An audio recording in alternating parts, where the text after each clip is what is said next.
Good morning, everyone. Welcome to Friday, June the 19th. Sun is shining here on Jewett Creek in White Salmon at the Hermitage this morning. And something about the quality of light says it's summer. So, and indeed, in a couple days, we have the summer solstice coming up. So, seems like, at least on one level, everything's normal and as it should be.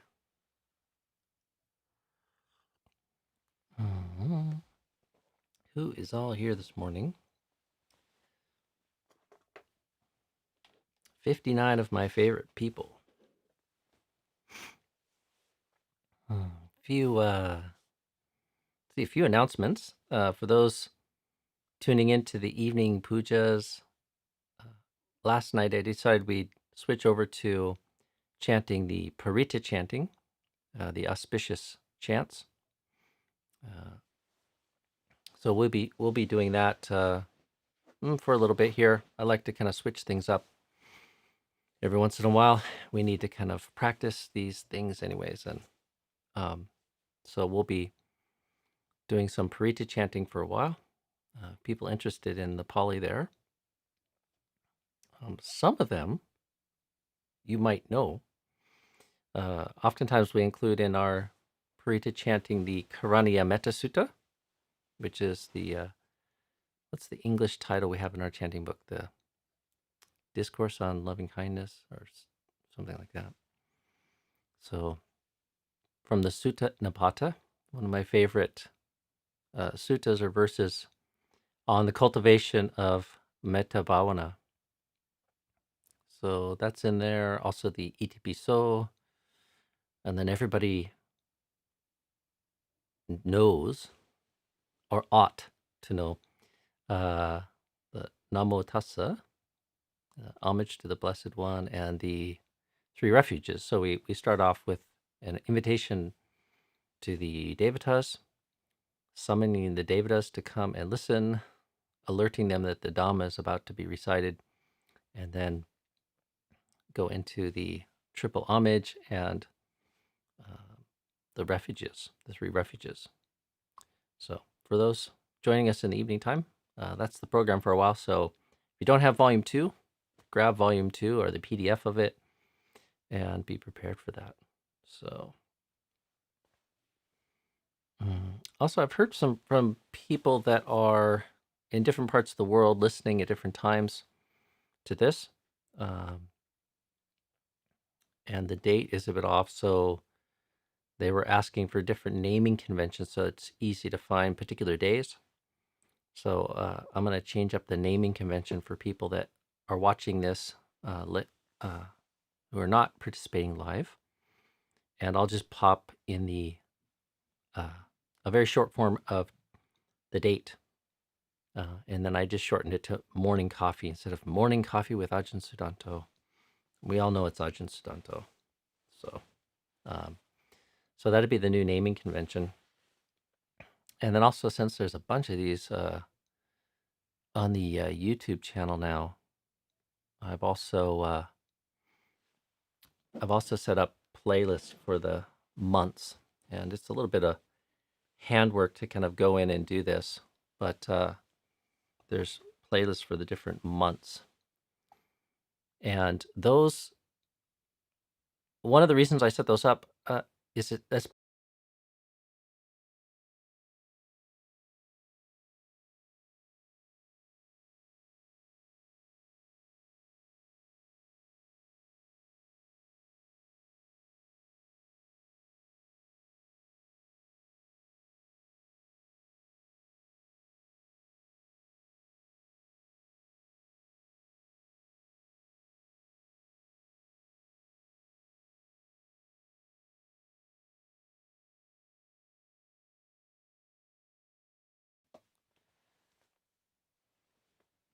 okay. So what I was saying was the one at the very top of that list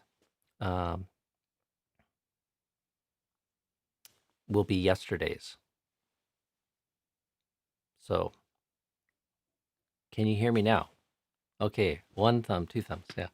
Okay, obviously I didn't set my screen share up correctly, but for those who didn't hear, one more time, what I was saying is in the listing on those playlists, the yesterday's will be at the very top, and then they just kind of go down. So if you want to catch up, say you take a break, and for some reason you want to catch up, you can just go and hit that playlist. It'll play yesterday's, and then the day before that, and the day before that, until you get sick of hearing Ajahn Sudanto. So.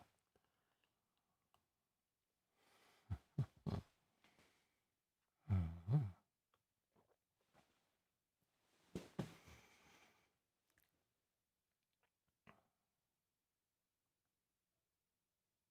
So I was listening to something early this morning on the theme of happiness and happiness research.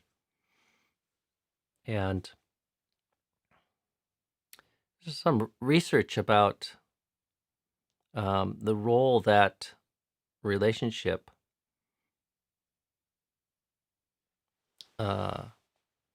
plays in a happy life is something that's always been quite interesting. And for a celibate monk who lives in an order that takes seriously the Buddha's injunction to cultivate solitude and silence and simplicity, it might sound a little strange to be singing the praises of relationship as a form of happiness. But I think the research proves out that generally people that have meaningful relationships are happier than people that don't. And oftentimes, in the summary of one's life, it isn't how much money we made or how much time we spent at the office. It's oftentimes the relationships that we've had that in the final analysis have brought us the most meaning in our lives. So, and although the Buddha's injunction is to be a lover of solitude and inclined to silence, even profound level of silence, and being judicious with how much time one sort of spends socializing,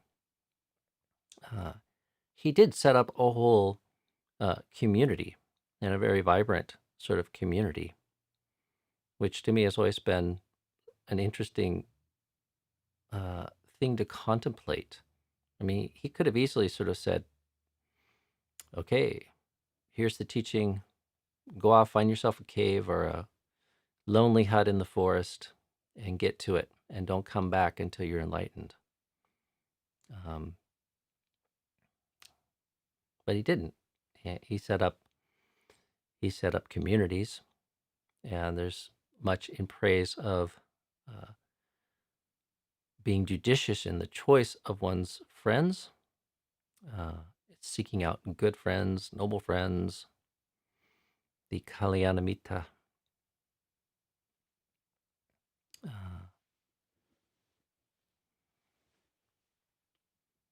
So, relationship often, is indispensable, I think, even for somebody who wants to dedicate themselves to the monastic path of practice. Of course, the ideal of solitude is something oftentimes we're maybe not ready for. And it is with the support of good friends and the support of communities that we might even approach that being a useful endeavor. So, one of the things that we're talking about was some research about just how increasingly in our society, people are seeking a kind of solitude that isn't very nourishing. I mean, you see this with our smartphones increasingly, people walking around,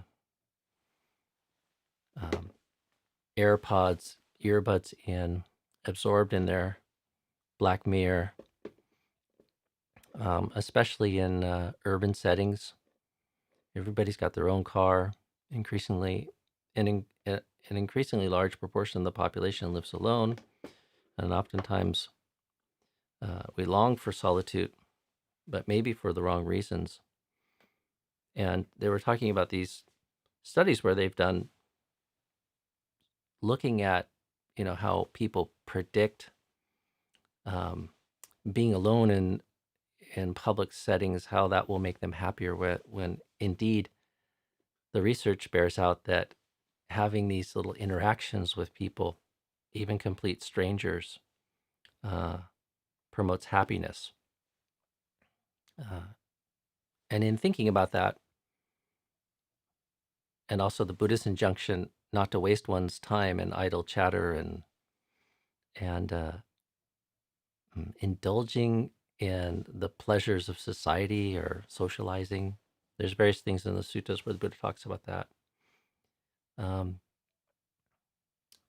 In thinking about that, and also my own experience of solitude,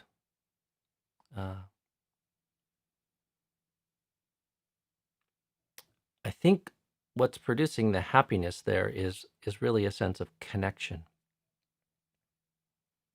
And we can find that connection in many ways.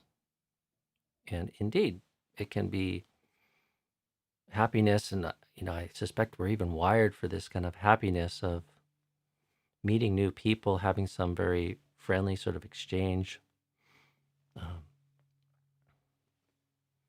Like when you're on the airplane or on the subway or standing in the line somewhere, it can be very delightful just to meet somebody new and have some sort of relatively friendly, kind, innocuous kind of contact.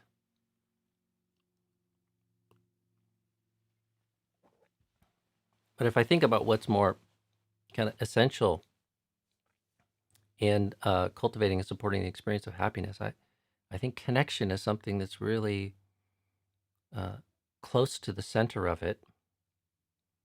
And one doesn't necessarily need to be in the presence of other people to sort of experience the happiness and the fullness of connection. And it doesn't necessarily even need to be with other people.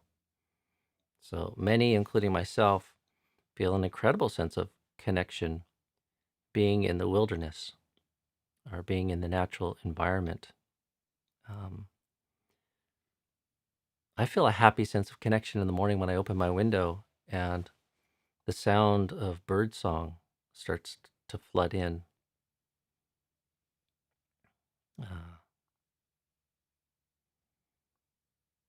There is some, very deep kind of sense of connection there to the environment and these other living beings that I'm sharing this space with. I even feel a sense of connection with rocks and mountains.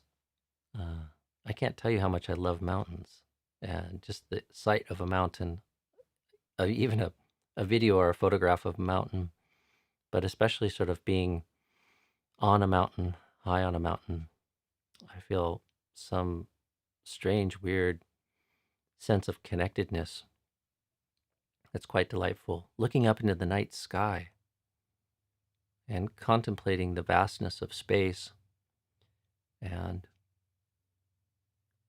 other stars and other solar systems. I feel a sense of connectedness.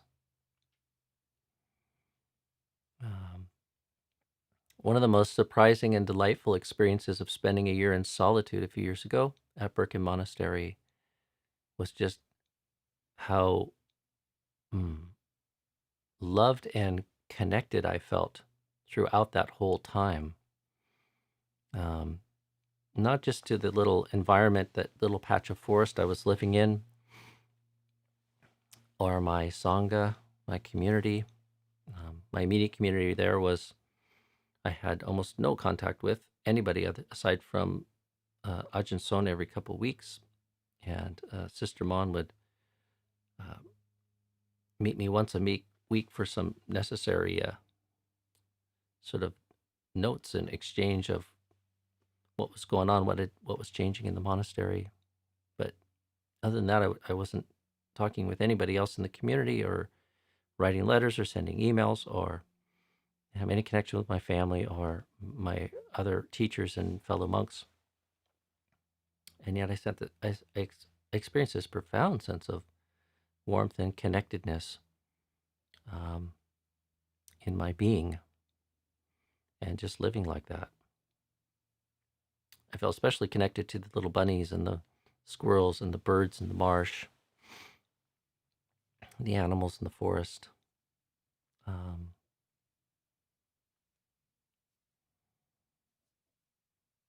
And that really was such a beautiful experience. One would expect to feel lonely in such circumstances. And I've often contemplated why, and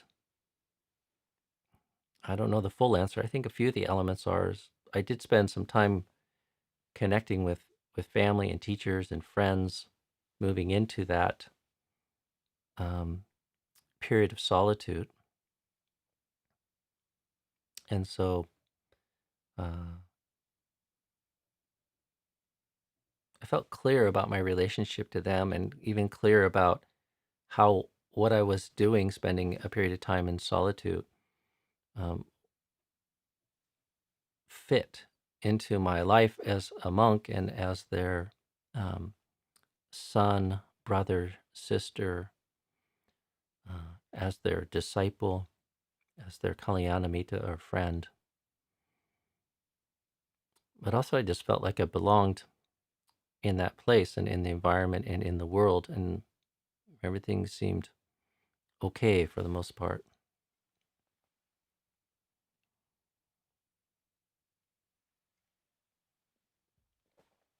And these are all worldly sources of that sense of connection, but not to be neglected, I think, is my point.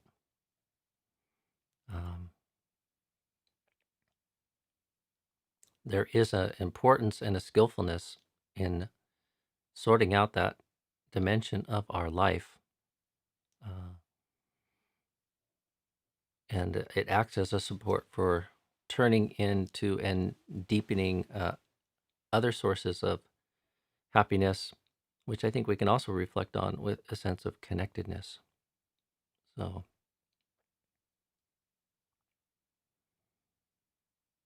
and of course, when we get it wrong, we have all the, I don't know if this is the right word, but all the pathology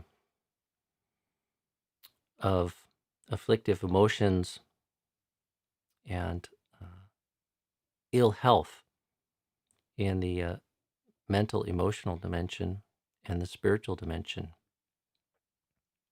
Oh. Absent some sense of connection and meaning, of course, people do not flourish.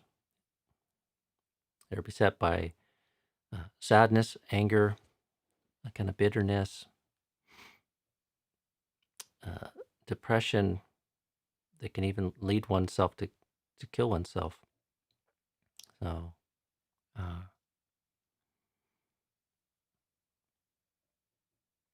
it is a question of life or death, really, to find one's place in the world.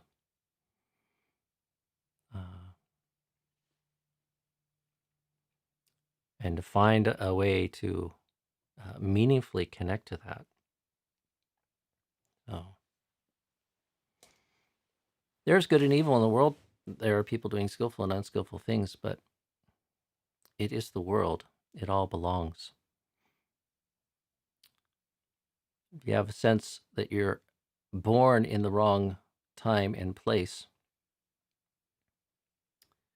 or somehow that the world is uniquely flawed, there's work to do to grow your understanding, to grow your equanimity and acceptance of the world as it is. And I suspect a lot of that comes from our failure to adequately sort of address and nurture a whole I don't want to say holistic, but uh, this way of connecting uh, into the world, into the environment, into the relationships, the family, the community that we have, to our life's work, whatever that is. Oh.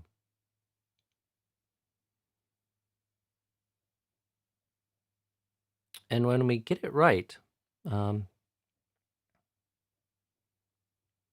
the reward is a profound sense of emotional well-being. So, and indeed, learning how to foster uh, a profound sense of emotional well-being plays a huge role in experiencing that sense of connection. So, so through selfless generosity, care and concern for others, through ethical and virtuous behavior, through developing the mind, uh, cultivating this mindful awareness that we speak of so much and praise so much, dwelling in the divine abidings of metta, karuna, mudita, upekkha.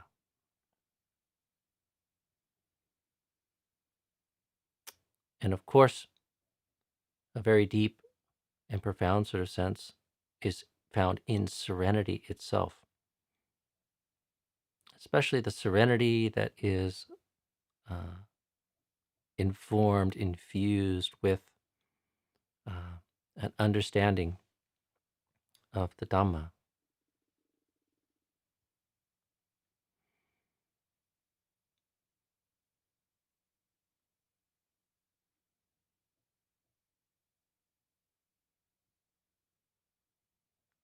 There, there is no lack. There we feel perfectly connected with this experience of mind and body and our environment. And while we can see and understand we are not deluded by skillfulness and unskillfulness that exist, the good and bad of the world, we're not confused by it. And there's a profound and skillful sense of connection to the now and the experience of the now.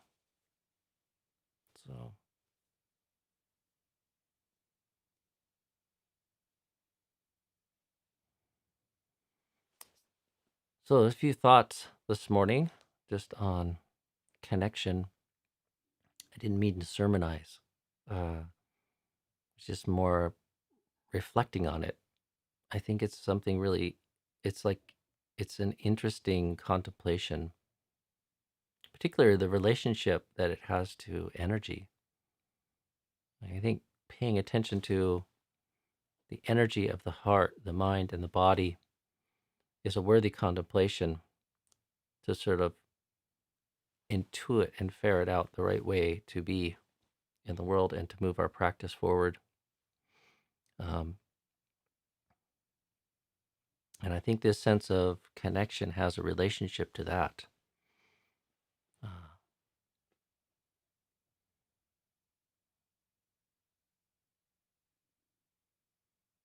Even the very act of meditating,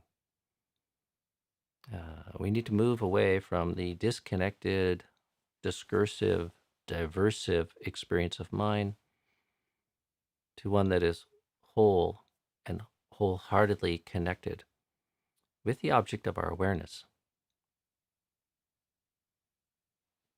And that is the ever-present opportunity for practicing and experiencing this kind of connection. And the lack of that the inability to feel that and stabilize that in the mind does feel uh, dissonant, does feel like dukkha.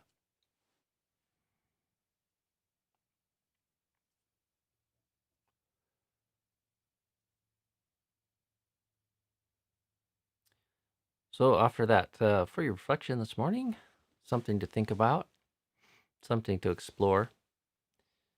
I think I covered the whole gamut. Uh,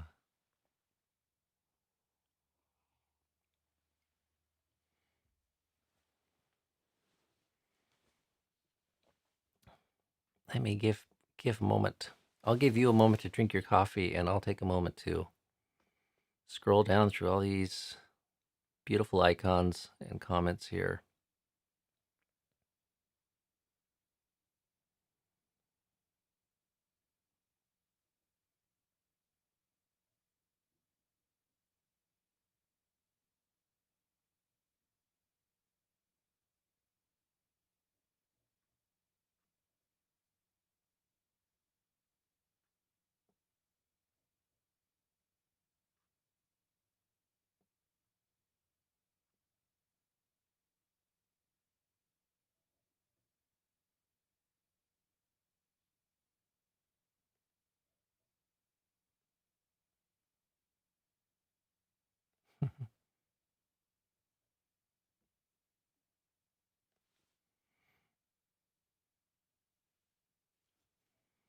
Well, I would say if human relationships are a little too treacherous for you, you got some work to do. So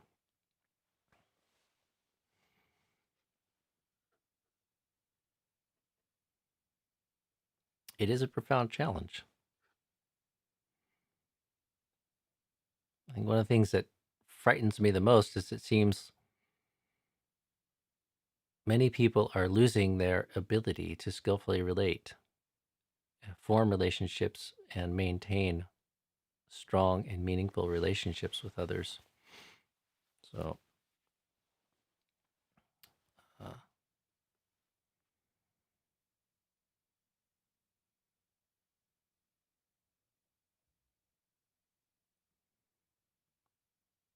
and animals are fine, rocks and trees. You can start there.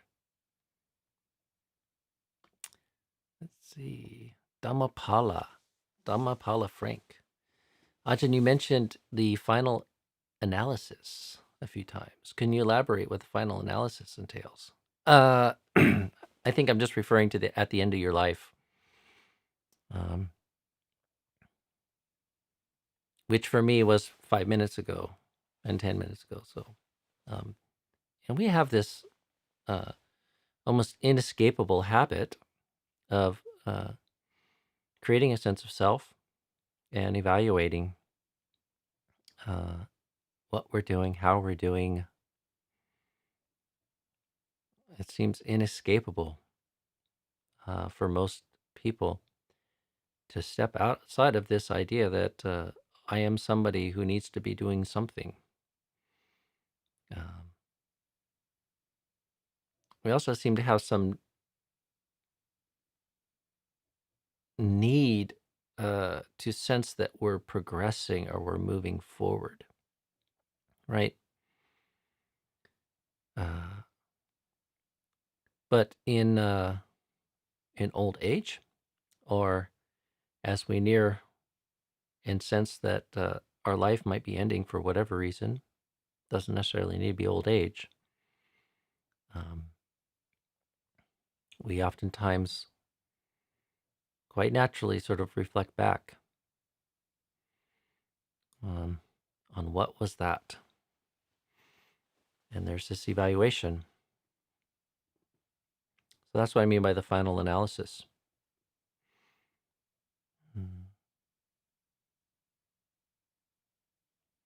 And it's nice to have a storehouse of goodness that one can focus on and dwell on in the final analysis. But also, I think the promise of the the Buddha's teaching is that, well, in the language of the translators, one has done what should have been done, or one's work is finished. So, a thorough and effective cultivation of this Dhamma and this practice can leave one in a place where the final analysis, it's all good.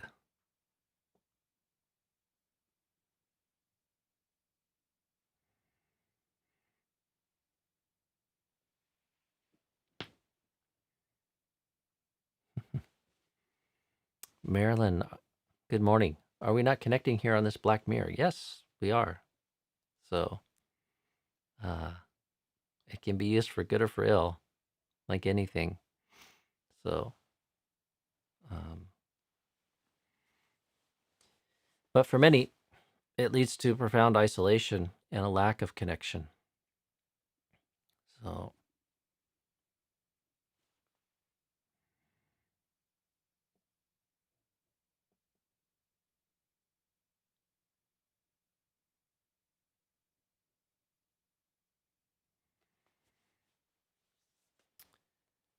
didn't the Buddha say everything in this world is on fire? I take that as a direction not to reach out and grasp at things, people included.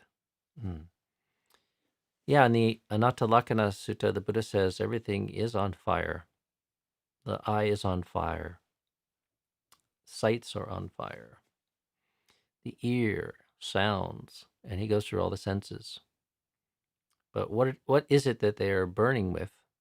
They are burning with greed, burning with hatred, burning with delusion. And where is that located? It's not located in the object. It's located here in our own hearts. So, and there's many places in the Sutta where the Buddha talks about the world, and he defines the world as this fathom-long body. So the world is burning, but it's burning with our own liabilities to perpetuate dukkha, because we haven't sorted out these dimensions of craving. We haven't addressed our habits of reacting with greed, hatred, and delusion. And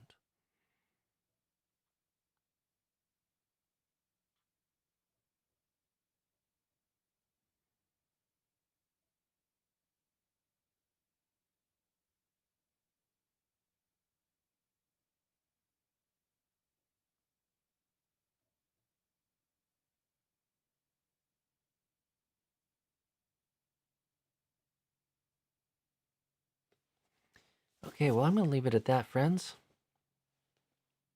Have a great day. If you haven't done so already, take a few moments to discover that energetic, loving, warm sense of connection. The potential lies within your being and your own heart. And one can find that in many ways and nurture that in many ways. But do find that and nurture that as you move through your day. And hopefully you find this an intriguing theme for contemplation. What's the relationship between a lack of connection and dukkha and a sense of connection and the energy of sukha, happiness? Okay. See you all tomorrow. Be well, friends.